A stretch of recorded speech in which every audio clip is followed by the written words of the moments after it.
Hello everyone. Today I have another family-friendly holiday craft project, and today we are making trees out of paper cones. So let's go ahead and get started. The basis of this project is going to be the same no matter which kind of tree you want to make. You need to take a sheet of paper and then create a curve on it. So I am using this string and pencil as a pseudo compass to create a curve at the bottom of my paper.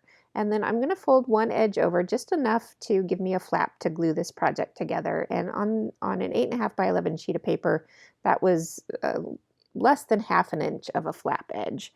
And then I add a little bit of glue and then carefully from the top start folding it down and giving it a press until it is glued in place. Now, because this is not a perfect cone, you'll need to do a little trimming probably at the bottom of your cone. But other than that, it should be good to go. Now, you can make these cones out of 12 by 12 scrapbook papers. This is a 6 by 6 scrapbook piece of paper. And I just cut this down from a piece of scrap in my stash. And you can see that my pencil line is not a perfect process, but you know, that's okay. It works anyway. So part of the trick of this is giving a little trim to that flap up at the top, and that helps you give a pointier tip to your cone. So make sure you do that.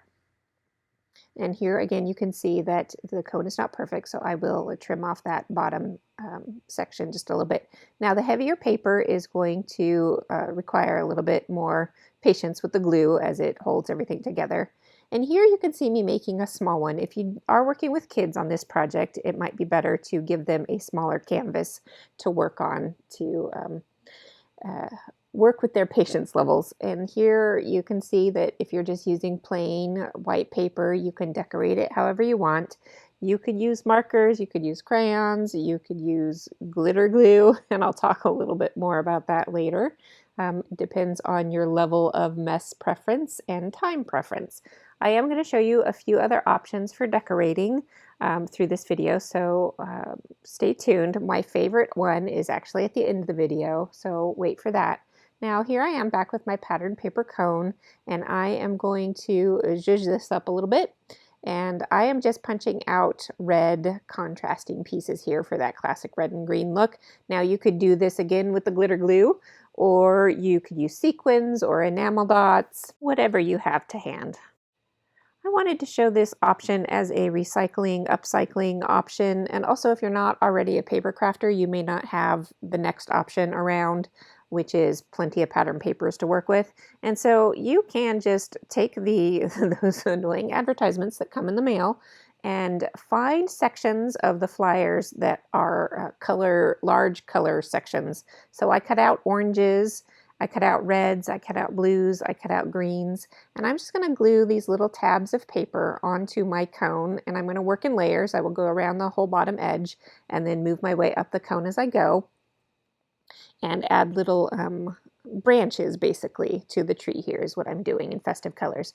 Now as you get towards the top of the cone, the cone is narrower and your pieces can be trimmed down smaller to fit better.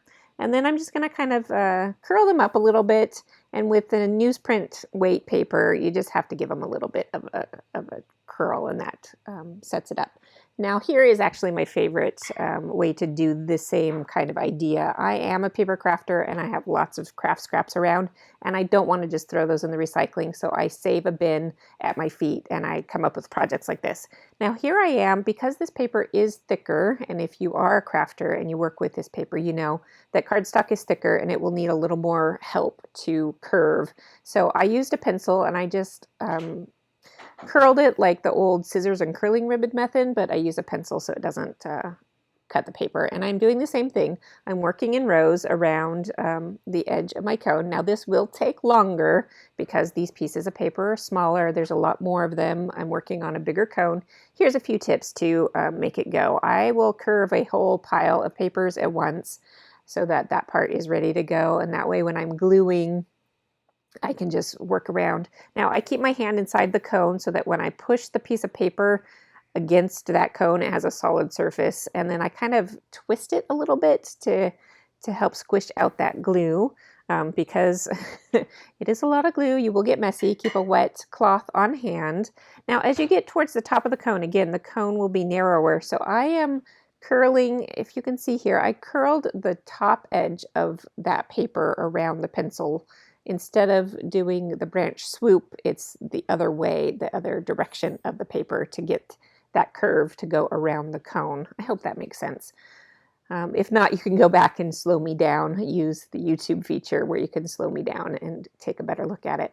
So I, again, will cut my strips down a little bit narrower as I get towards the top of this because it is harder to get those to go around the edges, and you might end up with bigger gaps. So go ahead and fill in the gaps with smaller pieces and branches as you get up there.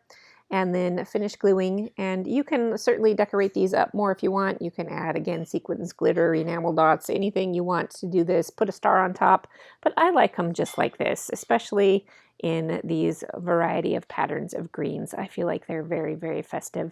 And honestly, at the end of the holiday season, these are probably going to end up in my fireplace because they have served a purpose, they've been joyful, and I don't need to keep them forever. And so I recycle my scraps and then I repurpose them for my fire. So I feel like I've gotten multiple uses out of this paper as a crafter.